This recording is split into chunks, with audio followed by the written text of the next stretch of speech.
Hi, welcome back to the next video on properties of nth roots. In this video, we're going to be looking at the property of adding. When we add nth roots, something that we need to keep in mind is that both the index and the radicand must be the same. If the index and radicand aren't the same, we may have to be creative to make them the same, or they just can't be added. So for our first example, I want to look at a simple example here. I have the cube root of 5 plus 2 times the cube root of 5 minus the square root of 5 plus the cube root of 4. I have three terms in here with an index of 3 and three terms with a radicand of 5. Only those terms that have both the same index and the same radicand can be added. So to look at this a little bit more carefully and to understand why, I want to look at this. If you were to use your calculator to find the approximate value of each of these three terms, the cube root of 5 would be approximately 1.709975947. I say approximately because all three of these values here are considered irrational. So when I look at these three values, they're all irrational, but they're irrational and they're different numbers. So I'm going to represent the cube root of 5 with a blue cloud, the square root of 5 with a purple rectangle or a purple square, and the cube root of 4 with a red triangle. So if I'm using those things, I see that here's the cube root of 5, it gets a purple cloud or a blue cloud, the cube root of 5 there, the square root of 5, and the cube root of 4. So if I'm looking at this, this is really one cloud plus two clouds gives me three clouds minus one rectangle plus one triangle. So the cloud is the cube root of 5. So I have 3 times the cube root of 5 minus the square root of 5 plus the cube root of 4. This is as simplified as this problem can get. It's not pretty, it's not concise, but it's as simplified as it can get to have an exact answer. If I wanted an approximate answer, I could replace the cube root of 5 with this value, the square root of 5 with this, and the cube root of 4, and get an actual decimal, but that would not be an exact answer. So let's look at something that's a little bit more complicated. So in this case, I have the square root of 98 minus 2 times the square root of 32. This is just dealing with square roots, so this isn't higher ordered roots, but we're going to go through the same process. So I want to start with something easy. Step 1 is going to be to simplify. I'm going to simplify each different radical.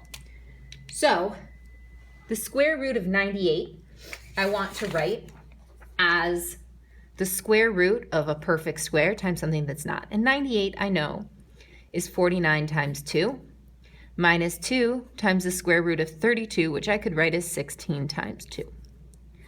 49, I know, is a perfect square, so it becomes 7. So the square root of 98 can be rewritten as 7 root 2.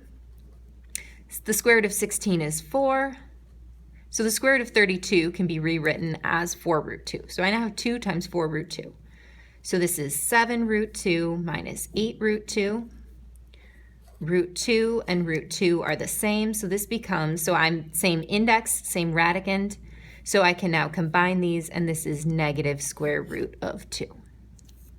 Oh, I forgot step 2. Once I've simplified each of these down, I'm now able to combine like terms, and so that's what I did there.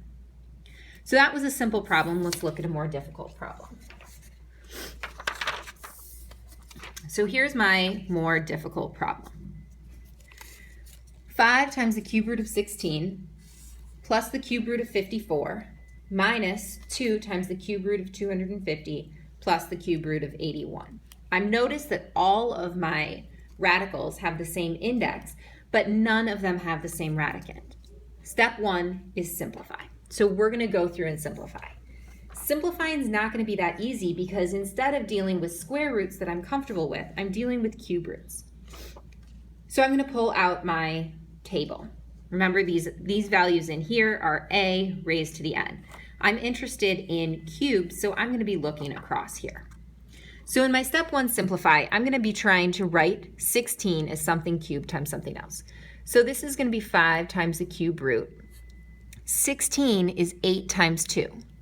So that's 8 times 2. And 8 is a perfect cube. Plus the cube root. 54 is not a perfect cube, but 27 is. So I can write 54 as 27 times 2. So perfect cube, minus 2 times the cube root. Again, 250, not a perfect cube, but 125 is. So 125 times 2 is 250. And then 81 is a fourth root, but not a cube root. 27 is a cube root. So 27 times 3. All right, 27 is a perfect cube. So here, I'm now going to take this 8 out, and the cube root of 8, this is the cube root of 2 cubed, is 2. So I can replace the cube root of 8 with 2, and 2 stays inside. Similar thing here, the cube root of 27. 27 is 3 cubed, so I can replace the cube root of 27 with 3. So I have 3 times the cube root of 2.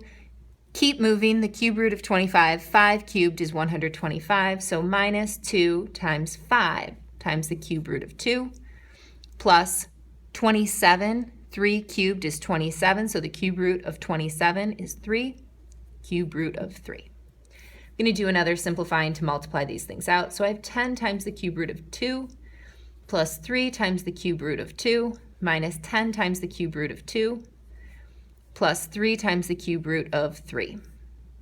Again, all of these have the same index. These 3 have the same base, and this one has a different base. So I can combine these 3 terms, but not this one. So I'm now moving on to my step 2, which is combining my like terms, and I can't combine that term. So I have 10 plus 3 minus 10 gives me 3 cube root of 2 plus 3 cube root of 3. And this is fully simplified.